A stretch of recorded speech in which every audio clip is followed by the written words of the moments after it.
Ајде, тука сме пак. Ајде, тука Александар. сме пак со Александар. И сега, замолам многу сите. Може ја... Кирил, јас сакам нешто да кажу. Значи, ако тоа видео или ова собере 10, колку кажа? 10.000. 10.000 собере. Субскрайби и лайкска. Јас ќе почнем да снимам и Кирил ќе снима се почесто со мене. Ако сакате, ако не, само пишајте му на коментар Кирил не снима со Александар. Ама јас би сакал со Кирил да почнем да снимам и мислам ти стварно е многу добар јутјубер и се надеваме дека ќе стигне до 100 субскрајбера многу побрзо. И ако стигне до 100 субскрајбера и ние ќе правиме како некоја забава, сакаш? Коти забава за... Да, мини забава, сакаш? Мини такво парти. Да, со сите машки од нашето деление. Сите мъжки, ама ако сакате некој от... Некој што ме гледа многу ретко, кој Александар, ме гледа многу, секој дневно што гледа, за мене се,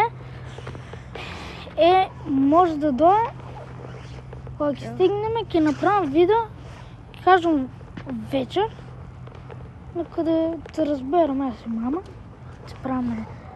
Ако сакате јас да почнем да Парти, ќе имам сладкарница, ќе купим торта. И сега 100 субскрайбери ќе славам.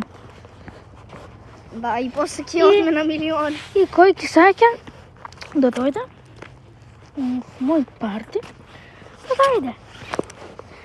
Да дојде в мој парти, ама сега може ја така да ви кажам.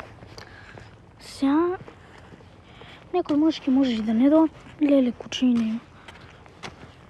Некои мъжки кои сакат, ама може и нема да дойдат некои. Оти моите најдобри другари мъжки дојдат, кој Александар. И дружи да не и кажумат, може да ми дойдат у видеото да му тепат. И значи да дојдат да сложим 100 субскрайбера. И на крај после кога ќе одиме до 1000 субскрайбера, пак ќе правам така. Се додека не стигнеме до милион. Не милион, секстилион субскрайбери. Брате, ќе биме подобри од Мистер Бист. Од Мистер Бист да биме подобри. И така, подобри од Мистер Бист. Јас може ќе почнем да снимам со Кирил и може да направи канал. Да. Сега ќе го правим. Ајде, чао!